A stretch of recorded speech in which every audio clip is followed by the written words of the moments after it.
सुप्रभात बच्चों, कैसे हैं आप सभी। उम्मीद करती हूँ आप सभी बहुत अच्छे होंगे और घर पे मन से पढ़ाई कर रहे होंगे। मैं कुमारी प्रियंका आ गई हूँ कक्षा 3 की हिंदी व्याकरण लेकर। बच्चों, आज हम सभी हिंदी व्याकरण में पाठ 4 का प्रश्नोत्तर करेंगे। इससे पहले मैंने आपको पाठ 4 पढ़ाया था, जिसमें हमने जाना था कि शब्द किसे कहते हैं। आपको याद होगा बच्चों, वर्णों के सार्थक मेल को शब्द कहते हैं। वर्णों के सार्थक मेल को क्या कहते हैं? शब्द। जैसे लड़का, लड़की, पान, घर, है ना।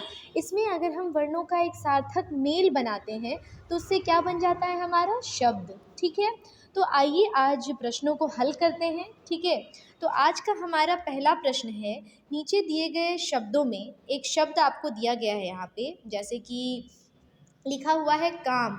आपको बताना है कि काम कौन सा शब्द है, तत्सम, तद्भव, देशज या विदेशज।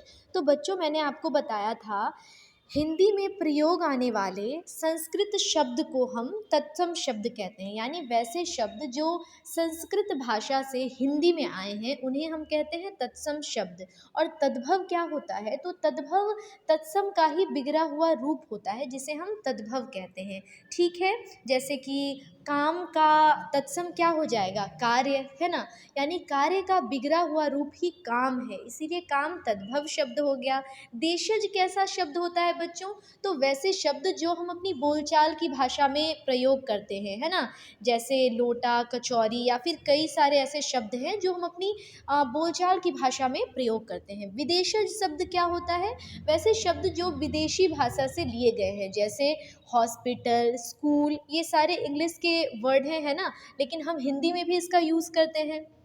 तो ये तो आप लोग समझ ही गए, और इससे पहले भी मैंने आपको ये बताया था। चलिए, तो इस प्रश्न का उत्तर क्या हो जाएगा? तद्भव। क्यों होगा तद्भव? क्योंकि काम जो है कार्य का बिगड़ा हुआ रूप है, यानी तत्सम के बिगड़े हुए रूप को तद्भव कहते हैं। इसीलिए काम कैसा शब्द है बच्चों? तद्भव शब्द है। ठीक है, अगला प्रश्न दिया हुआ है, खाली स्थान भरें। यानी आपको कुछ प्रश्न दिया गया है और इसमें खाली स्थान है और आपको इसको भरना है। चलिए अब इसे पूर्ण करते हैं हम। पहला प्रश्न है, उसने आज खाली स्थान खरीदा।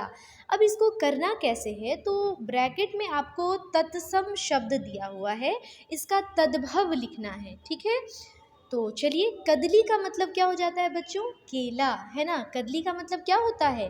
केला, तो यहाँ लिख देंगे हम केला। उसके बाद है उसका पर्यंक बड़ा है। पर्यंक का मतलब होता है पलंग। क्या होता है? पलंग। तो हो जाएगा उसका पलंग बड़ा है। आकाश में डैश निकल आया। यहाँ पे क्या लिखेंगे? चांद, क्योंकि चंद्र का जो तद्भव है वो क्या हो जाएगा? चांद। उसके बाद है उसकी देह में मल जमा है। ठीक, तो मल का तद्भव क्या हो जाएगा? मैल। भारत में बहुत खाली स्थान पाया जाता है। तो यहाँ लिखा है लौह। लौह का तद्भव क्या हो जाएगा? लोहा। तो बच्चों, इस प्रकार से आपने देखा कि हमने इन सभी प्रश्नों को कैसे पूर्ण किया। इसी प्रकार से आप पढ़ते रहिए और बढ़ते रहिए। Thank you so much.